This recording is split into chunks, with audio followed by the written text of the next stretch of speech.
Hello दोस्तों, स्वागत है आपका कॉमिक्स टाइम्स में। और आज हम शुरू कर रहे हैं एक और बेहतरीन कॉमिक्स जिसका नाम है अंतिम युद्ध। ये इसका पहला पेज आप देख सकते हैं दोस्तों। चलिए शुरू करते हैं बिना समय गंवाए। और अभी तक आपने हमारे चैनल को सब्सक्राइब नहीं किया तो प्लीज़ सब्सक्राइब कर दें ताकि अपडेट आपको तुरंत मिल जाए। चलिए शुरू करते हैं। पुष्पक नगर के राजा भानु प्रताप की दो लड़कियां थी। बड़ी लड़की वाचिका बहुत तेज तरार और काफी क्रोधी तथा छोटी लड़की वानिका बहुत सीधी साधी और हंसमुख थी। एक दिन वाचिका जंगल में शिकार के लिए निकली। बहुत दौड़ धूप के बाद भी उसे कोई शिकार नहीं मिला तो अचानक उसे एक जंगली हाथी दिखाई दिया। ओह, जंगली हाथी! शेर चीता ना सही, क्यों ना आज हाथी का ही शिकार किया जाए। गजराज से दो दो हाथ करने का मौका तो मिलेगा। और यह सोचकर वाचिका ने हाथी के मस्तक का निशाना लेकर एक तीर छोड़ दिया। अचानक तीर लगते ही जंगली हाथी जोर से चिंघाड़ा, चिंघा चिंघा। अभी वाचिका दूसरा तीर छोड़ पाती कि जंगली हाथी तेजी से उसकी ओर दौड़ा। वाचिका ने तीर चलाना छोड़ा, जल्दी से रथ को मोड़कर दूसरी दिशा में दौड़ा दिया। वह रथ को तेजी से दौड़कर उस हाथी की पहुंच से बहुत दूर निकलना चाहती थी। चिंगार! लेकिन जंगली हाथी ने दौड़कर उसके रथ को सूंड से उठा लिया। चिंगार! आ बचाओ! जंगली हाथी ने रथ को उठाकर दूर फेंका तो उसके टुकड़े टुकड़े बिखर गए। वाचिका उठकर भागी तो हाथी ने उसे देख लिया। ओह! कुछ ही देर में जंगली हाथी उसके पास पहुंच गया। ओह! और अभी जंगली हाथी वाचिका को अपने सूंड में लपेटकर ऊपर उठाता कि बचाओ बचाओ सर! एक सनसनाता हुआ भाला हाथी के मस्तिष्क में आ घुसा। चिंगार!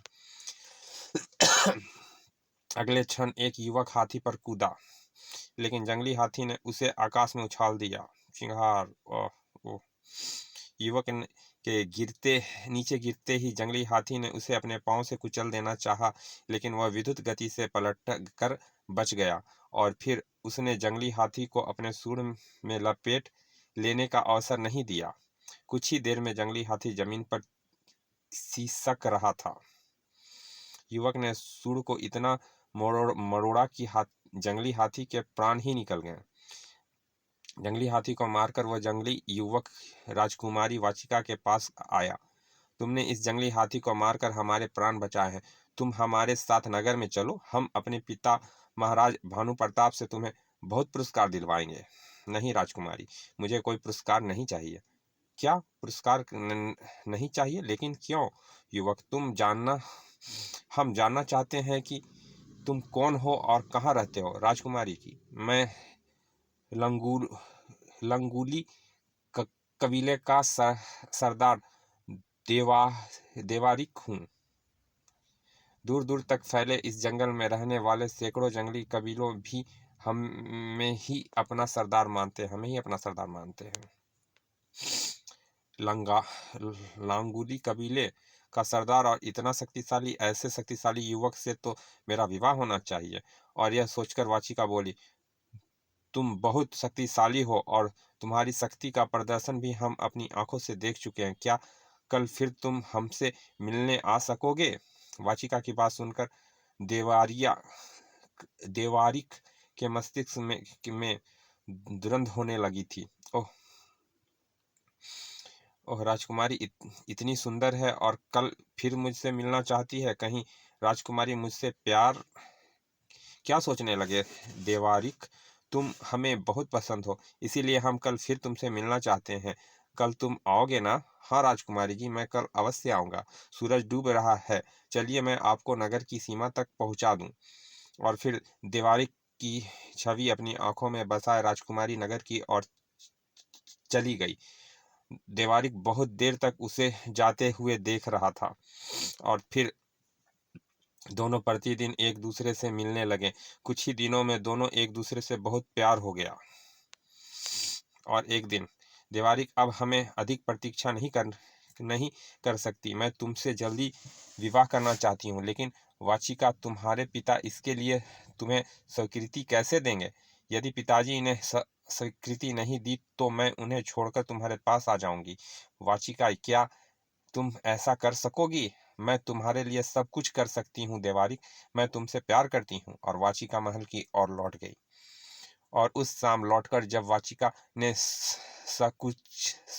संकुचाते हुए अपने पिता राजा भानु प्रताप से देवारिक से विवाह करने की बात कही तो नहीं, यह विवाह कभी नहीं होगा। एक जंगली से विवाह? वाचिका, तुमने इस विवाह की कल्पना भी कैसे की? पिताजी, मैंने देवारिक से विवाह का फैसला कर लिया है और अब किसी भी कीमत पर अपना फैसला नहीं बदल सकती। नहीं, यह कभी नहीं होगा। और वाचिका पांव पटकती हुई गुस्से से वहां से चली गई। वाचिका के कक्ष से बाहर जाते ही राजा भानु प्रताप ने महामंत्री द्रोणवीर को बुलाया। महामंत्री जी, कुछ दिनों पहले विराटनगर के राजा वीरेंद्र पाल ने वाचिका से विवाह के लिए अपने पुत्र धीरज राज का संदेश भेजा था। तुम आज ही जाकर उन्हें कहो कि वह शीघ्र ही बारात ले आए। महामंत्री के बाहर जाते ही रानी रत्नावली बोली, महाराज, यह आप क्या कर रहे हैं? वाचिका को इसके लिए मना तो ले, कहीं वह क्रोध में आकर कुछ करना बैठे। रत्नावली, अगर वह क्रोधी है तो हम भी उसके पिता हैं, उसे हमारी बात हर हाल में स्वीकार करनी पड़ेगी। और जब वाचिका को अपने पिता की इस बात का पता चला तो, पिताजी, विवाह में अपनी मर्जी से करूंगी। अगर आपने मेरा विवाह कहीं और करने की कोशिश की तो मैं यह महल छोड़कर चली जाऊंगी। नहीं, तुम कहीं नहीं जाओगी। हम तुम्हें इस महल से नहीं निकलने देंगे और तुम्हारा विवाह भी हमारी मर्जी से होगा। नहीं नहीं, यह नहीं होगा। अभी राजकुमारी वाचिका उस कक्ष से बाहर की और कदम बढ़ाती कि तभी सैनिकों, वाचिका को पकड़ पकड़ के ले आओ और इसे इसके शयन कक्ष में बंद कर दो। अब यह बाहर नहीं निकलेगी। तभी 3-4 सैनिक वाचिका की ओर बढ़े और वाचिका को उसके शयन कक्ष में ले जाकर बंद कर दिया। 2 दिन बाद ही विराटनगर के राजकुमार धीरज राज की बारात पुष्पक नगर में पहुंच रही थी। पूरे नगर को दुल्हन की तरह सजाया गया था। राजा भानु प्रताप ने बारात का आवभगत में कोई कमी नहीं उठा रखी थी। निश्चित समय पर वाचिका को दुल्हन के रूप में लगन मंडप की ओर लाया गया। ओह, सचमुच राजकुमारी बहुत सुंदर है। लेकिन अभी विवाह की कार्यवाही कुछ आगे चलती कि अपने गुप्तचर द्वारा वाचिका के विवाह का समाचार सुनकर देवारिक ने अनेक जंगली कबीलों के लोगों के साथ पुष्पक नगर पर आक्रमण कर दिया। मारो मारो, मार डालो, भागो, जंगलियों ने आक्रमण कर दिया। सैनिकों, घेर लो इन सब को, टुकड़े टुकड़े कर दो इनके। पलक झपकते ही देवारिक और जंगली लोगों ने लगन मंडप को युद्ध स्थल में परिवर्तित कर दिया था। ओह हाय! और उधर देवारिक दुल्हन बनी वाचिका के पास पहुंच चुका था। वाचिका, मैं तुम्हें लेने आया हूँ, जल्दी मेरे साथ चलो। देवारिक! उसी समय बहुत से सैनिक देवारिक पर टूट पड़े। मारो मारो, जीवित नहीं छोड़ो। लेकिन देवारिक अपने साथियों की सहायता से उन्हें मारकर वाचिका को ले जाने में सफल रहा। सड़ाक! वाचिका देवारिक के साथ चली गई तो राजा भानु प्रताप तिलमिला कर रह गया। महारानी, आखिर वही हुआ जिसे हमें आशंका थी। लेकिन हम घर पर आई बारात को ऐसे ही नहीं लौटने देंगे। हम विराटनगर के राजकुमार धीरज को वाचिका नहीं, ना सही वानिका का विवाह करेंगे। हाँ, अब यही करना पड़ेगा। महामंत्री जी, राजकुमार धीरज से वानिका के विवाह की तैयारी शुरू की जाए। जो आज्ञा महाराज। मैं पुरोहित जी से अभी तैयारी आरंभ करवाता हूँ। और अगले ही दिन राजकुमार धीरज का विवाह वानिका से संपन्न हो गया। इस विवाह के अवसर पर राजा भानु प्रताप ने एक घोषणा की, मेरे देशवासियों, इस विवाह के साथ मैं राजकुमार धीरज को पुष्पक नगर का सारा राज्य देने की घोषणा करता हूँ। मेरे बाद राजकुमार धीरज राजा बनेगा, राज सिंहासन पर बैठेगा। राजकुमार धीरज की जय हो, जय हो। तभी राजा भानु प्रताप ने यह घोषणा की थी कि तभी वहां पर एक जंगली युवक आया है। महाराज की जय हो, राजकुमार के शुभ विवाह के लिए हमारी रानी वाचिका ने यह उपहार भेजा है। उपहार? दूर फेंक दो इस जंगल के कूड़े को और वाचिका से कह देना कि कभी किसी जंगली को पुष्पक नगर की सीमा में भेजे तो उसके टुकड़े टुकड़े कर उसे लौटा दिया जाएगा। निराश होकर जंगली युवक लौट गया। उस उस जंगली युवक ने जब वापस लौटकर वाचिका को सारी कहानी सुनाई तो, ओह, पिताजी ने मेरे उपहार का इतना अपमान किया है और सारा राज्य वानिक को देने की घोषणा भी की है। मैं अपनी छोटी बहन के लिए सारा राज्य खुशी से छोड़ सकती थी, लेकिन अब अपने अपमान का बदला लेने के लिए मैं आधा राज्य लेकर रहूंगी। वानिका, हम आधा राज्य लेकर क्या करेंगे? हमारे पास इतना बड़ा राज्य है। नहीं, मैं अपने अपमान के बदले आधा राज्य अवश्य लूंगी। देवारिक, तुम आज ही पिताजी को आधा राज्य देने के लिए संदेश भेज दो। यदि उन्होंने इनकार किया तो मैं आक्रमण करके उनसे राज्य छीन लूंगी। अभी तक उन्होंने मेरा प्यार देखा था, अब वह मेरी दुश्मनी भी देखेंगे। उसी दिन राजा भानु प्रताप को संदेश भेज दिया गया। उधर जब एक जंगली युवक ने भानु प्रताप को वाचिका का संदेश दिया तो, आधा राज्य, सेनापति, इस जंगली के टुकड़े टुकड़े करके इसी की बस्ती में फेंक दो। वाचिका के लिए यही हमारा उत्तर है, हैं? और जब उधर वाचिका ने अपने संदेश के उत्तर में जंगली युवक की लाश के टुकड़े देखे तो, नहीं, अब किसी उत्तर की आवश्यकता नहीं। कल सुबह ही पहली किरण फूटने के साथ ही हम पुष्पक नगर को लाल कर देंगे। ठीक है, मैं आज ही सभी कबीलों के सरदारों को बुलवाता हूँ। और फिर अगले दिन सूर्य निकलते निकलते देवारिक ने पुष्पक नगर पर आक्रमण कर दिया। वाचिका के अप्रत्यक्ष आक्रमण से कुछ ही देर में बहुत से लोग मारे गए थे, लेकिन तभी राजा भानु प्रताप सेनापति और सैनिकों के साथ वहां पहुंच गए। सैनिकों, टूट पड़ो इन जंगलियों लोगों पर और इनके टुकड़े टुकड़े करके चिलकौओं को खाने के लिए फेंक दो। एक भी जिंदा बचकर नहीं लौटना चाहिए। साथियों, आगे बढ़ो और मुंह तोड़ उत्तर दो। याद रखो, हमें अपने अपमान का बदला लेना है। और पलक झपकते ही देवारिक रथ दौड़ाकर राजा भानु प्रताप पर टूट पड़ा, लेकिन राजा भानु प्रताप ने देवारिक के रथ के घोड़े को मार डाला। ओह, तूने मेरे घोड़े को मार डाला, अब मैं तुझे जिंदा नहीं छोड़ूंगा। और देवारिक अपने रथ से कूदकर भानु प्रताप पर झपटा। कुछ ही देर में देवारिक ने राजा भानु प्रताप के सीने में तलवार घोंप दी। राजा भानु प्रताप के मरते ही सैनिकों का साहस टूट गया और वे नगर की ओर भागने लगे। जाओ, भाग जाओ, लेकिन याद रखना, मैं आधा राज्य लेकर मैं फिर आक्रमण करूंगा। राजा भानु प्रताप के अंतिम संस्कार के बाद राजकुमार धीरज ने सिंहासन संभाला। जब तक हम इन जंगलियों से महाराज की मृत्यु का बदला नहीं लेंगे हम चैन से नहीं बैठेंगे। हम जंगलियों को सर्वनाश कर देंगे।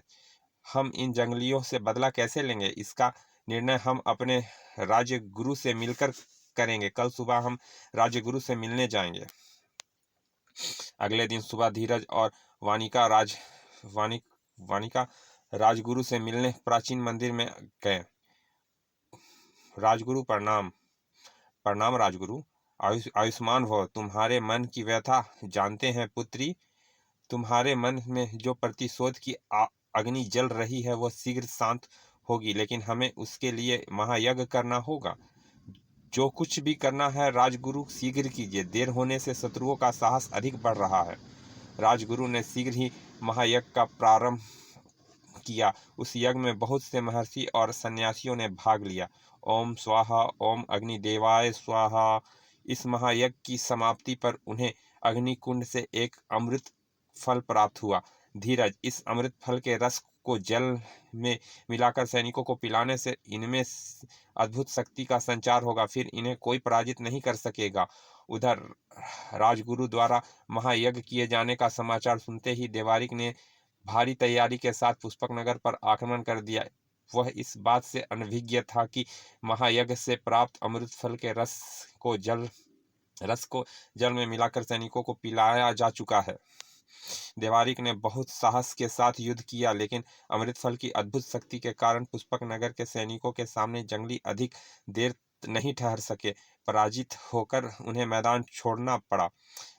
भागो, मारो, ओह, पराजित होकर देवारिक ने धीरज से बदला लेने के लिए अपने लोगों से विचार विमर्श किया। अमृत फल का रस पीकर धीरज के सैनिक अद्भुत शक्ति पा चुके हैं, अब उन्हें पराजित करना बहुत मुश्किल हो गया है। देवारिक, चिंता ना करो, बस बहुत दिन हुए तुम्हारे पिता संखारिक के ने एक बार जंगल में शक्तिशाली वानासुर के प्राण बचाए थे, तो उसने मुसीबत में हम लोगों की सहायता करने का वचन दिया था। लेकिन कुलगुरु पिताजी ने तो कभी मुझे शक्तिशाली वानासुर के संबंध में कुछ नहीं बताया। तुम्हारे पिता तुम्हें बताते भी तो कैसे? उस समय तुम बहुत छोटे थे, यही 4-5 वर्ष के। उस रात बहुत भयानक आंधी तूफान आया था, उनके घर गिर गए थे, हजारों वृक्ष जड़ से उखड़ गए थे। अगली सुबह तुम्हारे पिता जब अपने लोगों के साथ जंगल में उस आंधी तूफान के प्रभाव को देखने गए थे तो एक तीव्र कराहट सुनकर चौंक पड़े। अरे, उन वृक्षों के नीचे कौन पड़ा है? सरदार, वह तो वानासुर है। उसमें तो बड़े बड़े वृक्षों को उठाकर फेंक देने की शक्ति है। फिर पता नहीं वह इन वृक्षों के नीचे कैसे दब गया। जब लोग उन वृक्षों के पास पहुंचे तो, ओह, कोई मुझे बचाओ, बचाओ! वानासुर, तुम तो इतने शक्तिशाली हो, फिर तुम इन वृक्षों के नीचे कैसे दब गए हो? पहले मुझे इन वृक्षों के नीचे से निकालो, मैं फिर तुम्हें बताऊंगा। जब लोगों ने मिलकर वानासुर को उन वृक्षों के नीचे से निकाला, मुझे इन पेड़ों के नीचे महर्षि अत्यसुक ने दबाया है। उनके शाप से मैं इन वृक्षों को उठा नहीं सका। वानासुर महर्षि अत्सुक्य ने तुम्हें शाप क्यों दिया था? संखारिक, इस दिन मुझे बहुत भूख लगी थी। संखारिक, उस दिन मुझे बहुत भूख लगी थी। कोई जंगली जानवर मुझे खाने के लिए नहीं मिला था। मैं घूमते हुए उस दिन महर्षि औत्सुक के आश्रम की ओर निकल आया था। मैंने उनके आश्रम में लगे हुए वृक्षों से कुछ फल तोड़कर खाए ही थे कि, ओह दुष्ट, तूने मेरे आश्रम के वृक्षों से फल तोड़कर क्यों खाए? इतना जानता नहीं यह फल तुझ जैसे दुष्टों के लिए नहीं है? मैं हर काम अपनी मर्जी से करता हूँ, तुम मुझे रोकने वाले कौन होते हो? मैं चाहूँ तो इन सारे वृक्षों को सहित वृक्षों को अभी अभी तहस नहस कर दूं। और फिर मैंने पल भर की देर किए बिना आश्रम के वृक्षों को तोड़ना शुरू कर दिया। सड़ा! ओह, ओ दुष्ट, जिन वृक्षों को तू उखाड़कर नष्ट कर रहा है, एक दिन तू इन वृक्षों के नीचे दबकर भूखा प्यासा मर जाएगा। यदि ऐसे तेरी मृत्यु नहीं हुई तो मेरी अस्थियों से बने शस्त्रों से तेरी मृत्यु होगी। इतना कहकर महर्षि पलटकर अपनी गुफा में चले गए। वृक्षों को एक और फेंककर ओह महर्षि अपनी गुफा में घुस गए। लेकिन मैं भी आज इसे मारकर ही जाऊंगा। और यह सोचकर मैंने एक विशाल पत्थर उस गुफा के दरवाजे पर रख दिया। ओ हा हा हा, महर्षि, अब तू इस गुफे में भूखे प्यासे तड़प तड़प कर मरेगा। हा हा हा हा। और कल रात जब मैं इस जंगल से गुजर रहा था तो आंधी तूफान में कई वृक्ष मेरे ऊपर गिर पड़े और मैं इनके नीचे दब गया। महर्षि के शाप के कारण मैं इन वृक्षों को सवय नहीं उठा सका। मुखिया संखारिक, तुमने आज मेरे प्राण बचाए हैं। तुम पर यह तुम्हारे लोगों पर कभी कोई संकट आया तो मैं तुम्हारी सहायता अवश्य करूंगा। तुम्हारे पिता को यह वचन देकर वानासुर चला गया। देवारिक, अगर तुम वानासुर के पास जाकर उससे सहायता करने के लिए कहो तो वह अवश्य तुम्हारी सहायता करेगा। वानासुर को कोई सैनिक पराजित नहीं कर सकेगा। ठीक है कुलगुरु, मैं आज ही वानासुर के पास जाकर सहायता के लिए प्रार्थना करेंगे। देवारिक ने वानासुर के पास जाने की तैयारी शुरू कर दी। और जब देवारिक ने अपने लोगों के साथ जाकर वानासुर से प्रार्थना की तो उसने अगले दिन ही पुष्पक नगर पर आक्रमण कर दिया। साथियों, आज पुष्पक नगर की ईंट से ईंट बजा देनी है। मारो और इनका सब कुछ लूट लो।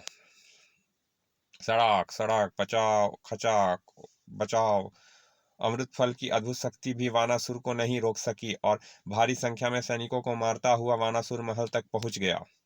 लेकिन द्वारपालों ने महल का दरवाजा बंद कर दिया। धीरज, तुम मेरी शक्ति देख चुके हो, आधा राज्य देवारी को दे दो, नहीं तो मैं तुम्हें मारकर सारा राज्य उसे दे दूंगा। आज मैं जा रहा हूं, लेकिन फिर जल्दी आऊंगा और तुम्हारा सर्वनाश कर दूंगा।